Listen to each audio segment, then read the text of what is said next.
Lecture 6th of Faith, Section 6, 12 verses. Having treated in the preceding lectures of the ideas of the character, perfections, and attributes of God, we next proceed to treat of the knowledge which persons must have, that the course of life which they pursue is according to the will of God, in order that they may be enabled to exercise faith in Him unto life and salvation. Two questions that I frequently ask are, what is the meaning of life?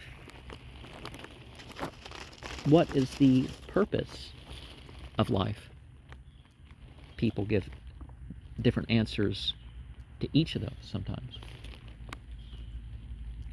This knowledge supplies an important place in revealed religion, for it was by reason of it that the ancients were enabled to endure as seeing Him who is invisible, an actual knowledge to any person that the course of life which he pursues is according to the will of God is essentially necessary to enable him to have that confidence in God, without which no person can obtain eternal life.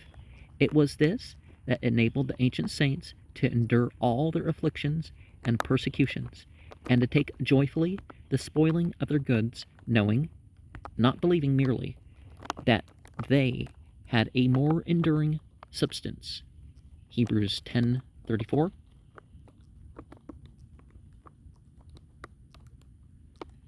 Having the assurance that they were pursuing a course which was agreeable to the will of God, they were enabled to take not only the spoiling of their goods and the wasting of their substance joyfully, but also to suffer death in its most horrid forms, knowing, not merely believing, that when this earthly house of their tabernacle was dissolved, they had a building of God, a house not made with hands, eternal in the heavens. 2 Corinthians 5:1. In a way, this sort of creates a problem with the previous lecture, right? Because we're referring to Jesus as the tabernacle, but you want to get rid of the tabernacle and move on to better things eventually, right?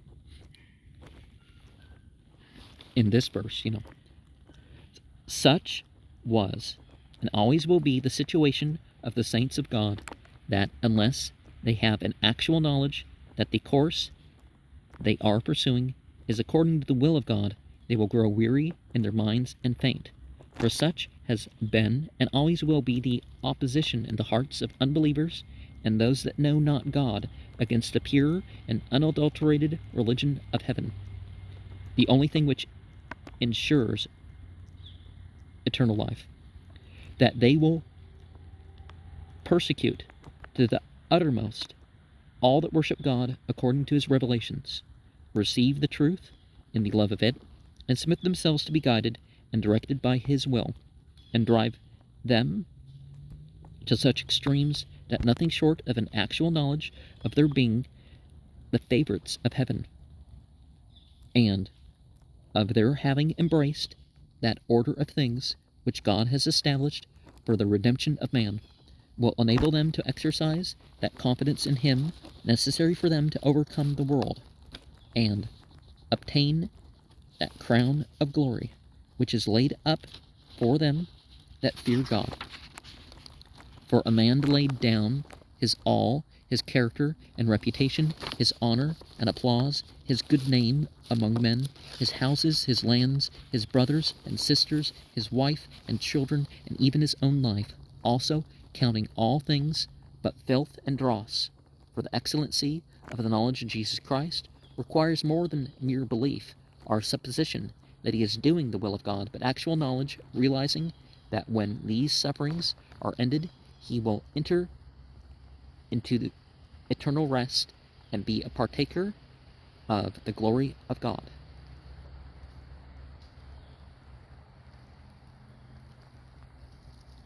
Well, rest has connotations that perhaps one wouldn't, now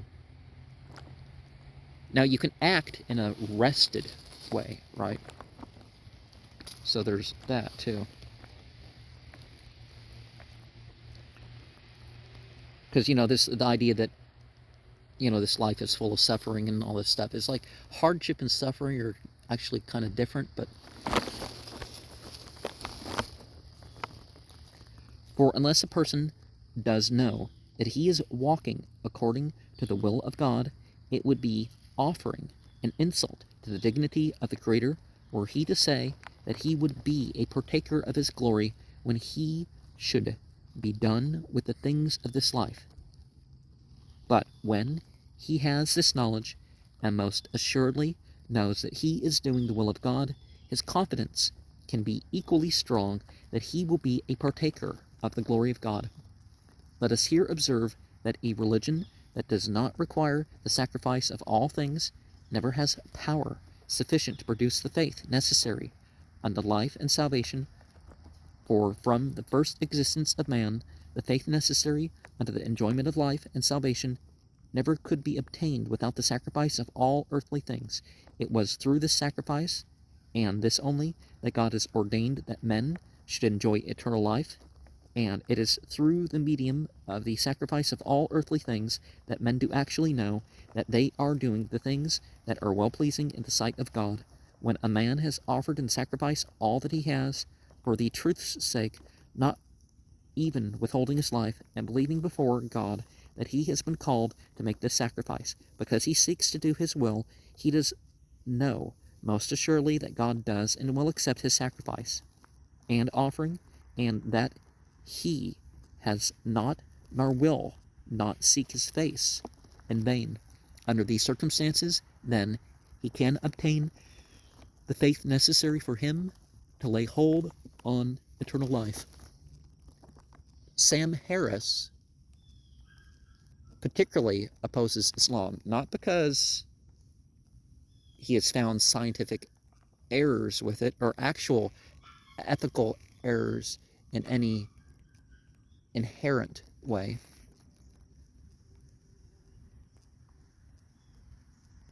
but that it seems to be the strongest on this idea of a whole life in God consciousness.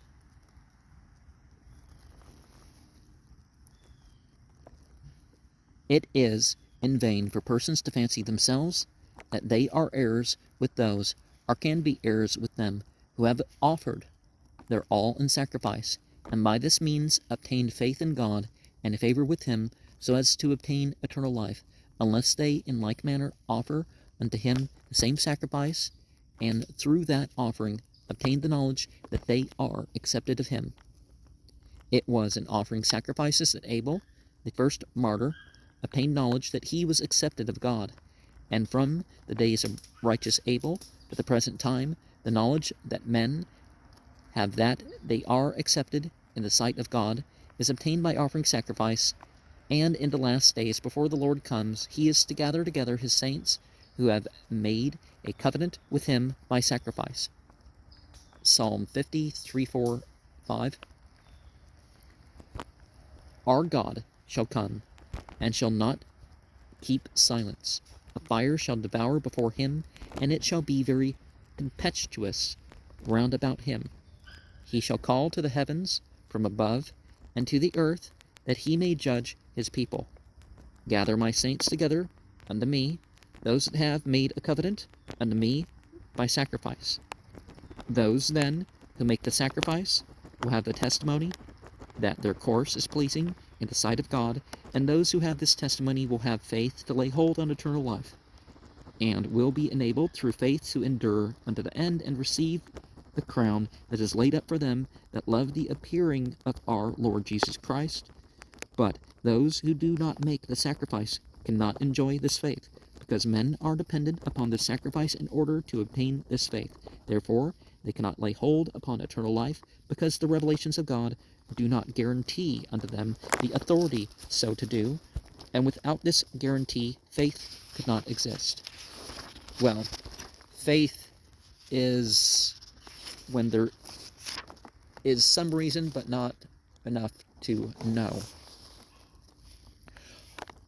All the saints of whom we have account in all the revelations of God which are extant, obtained the knowledge which they had of their acceptance in his sight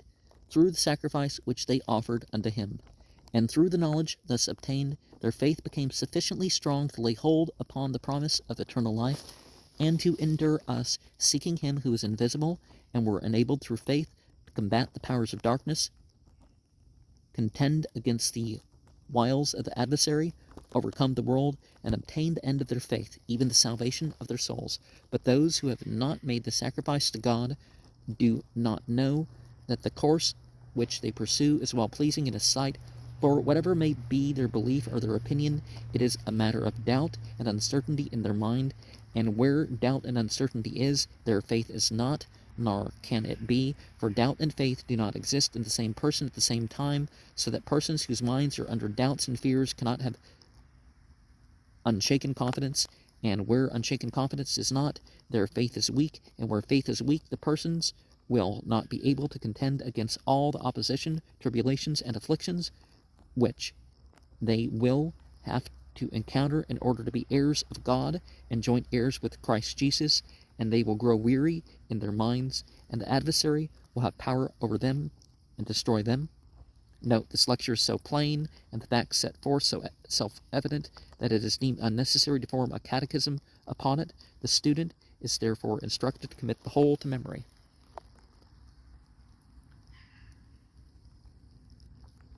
I wonder why this is not included in the current book of Doctrine and Covenants. But